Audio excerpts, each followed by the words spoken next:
నాకెందుకో ఇది కరెక్ట్ కాదనిపిస్తుందక్క. ఏది కరెక్ట్ కాదు? ఇలా ఝాన్సీకి దగ్గరవ్వడం. తనకి జ్వరం వచ్చి అల్లాడిపోతుంటే తనకి తోడుగా ఉన్నాడు, అది తప్పేనా? ఈ ఒక్క విషయంలోనే కాదక్క, ప్రతి విషయంలోనే తనకి సపోర్ట్ గానే ఉంటున్నాడు. అవును, అలా అనుకుంటే నీ కేసు విషయంలో కూడా సపోర్ట్ గానే ఉన్నాడు కదా. అయినా నువ్వలా ఎలా మాట్లాడుతున్నావు పద్మా? ఝాన్సీ నీకు చేసిన మేలుకి నువ్వు జీవితాంతం తనకి రుణపడి ఉండాలి. కేవలం నీ పరువు మర్యాదల గురించి ఆలోచించి తను ఆ కేసుని వెనక్కి తీసుకుంది. ఇంటిల్లిపాది తనని వేలెత్తి చూపుతున్నా నీ పేరు బయటికి తీసుకురాలేదు. న్యాయంగా అలాంటి అమ్మాయికి ఒంట్లో బాగోలేకపోతే నువ్వు దగ్గరుండి చూసుకోవాల్సింది పోయి చూసే వాళ్ళని తప్పు పడతావా? నీకసలు కొంచెమైనా మనసుందా? నేననేది అది కాదక్క.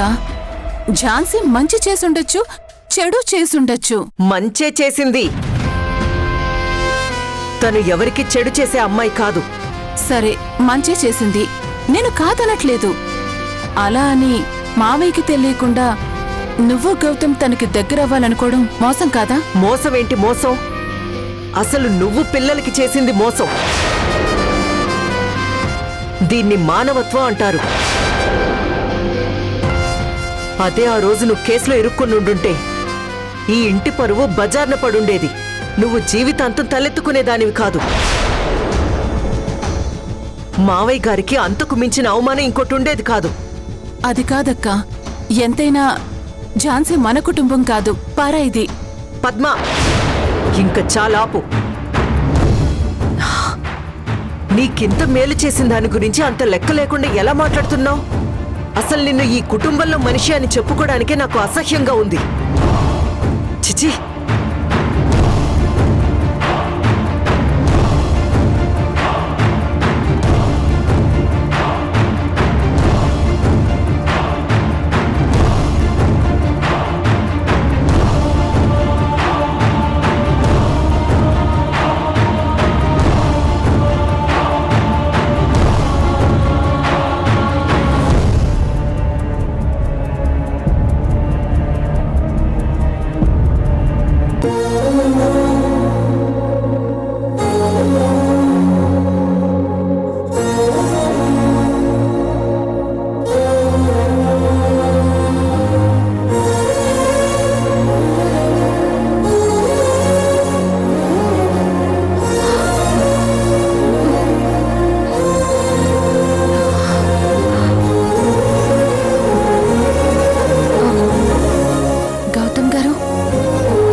ఉదయం నుంచి నా దగ్గరే ఉన్నారు. ఏమైనా తిన్నారో లేదో.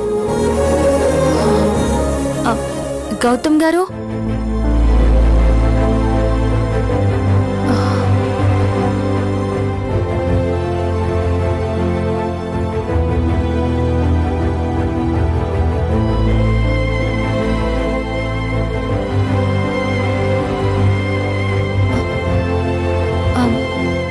గౌతమ్ గారు,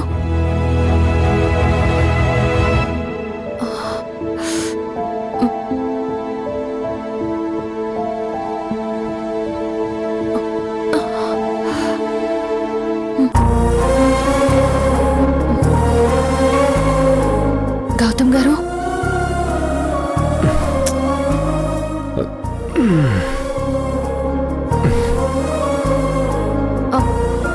గౌతమ్ గారు,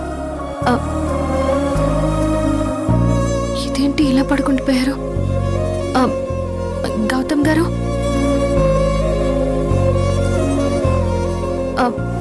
గౌతమ్ గారు,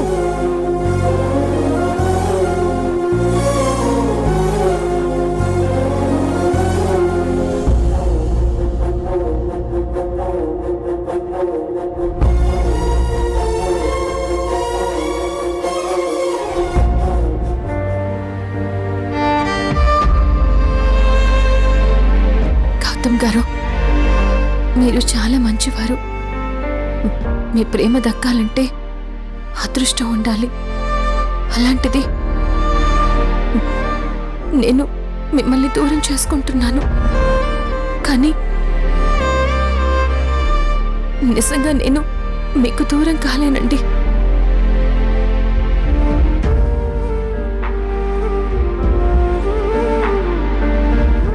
మీ మీద నాకు ఎలాంటి ఉద్దేశం లేదని, నేను మిమ్మల్ని మోసం చేయొచ్చేమో, కానీ నా మనసు నన్ను మోసం చేయలేదు. నేను నటిస్తున్నాను.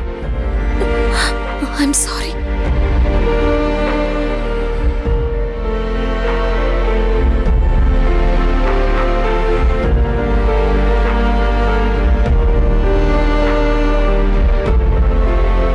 ఐ లవ్ యూ గౌతమ్ గారు.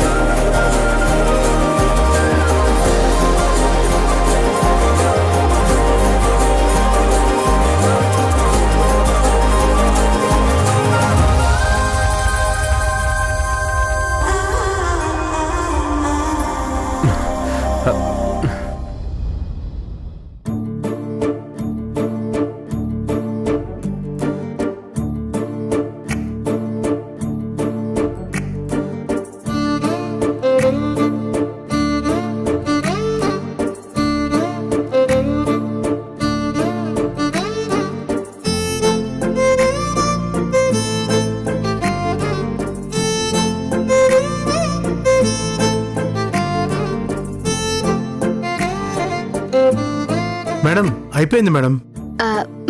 Thank you. సరే, ఇక మీరు వెళ్ళొచ్చు. Okay, thank you madam.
Sir,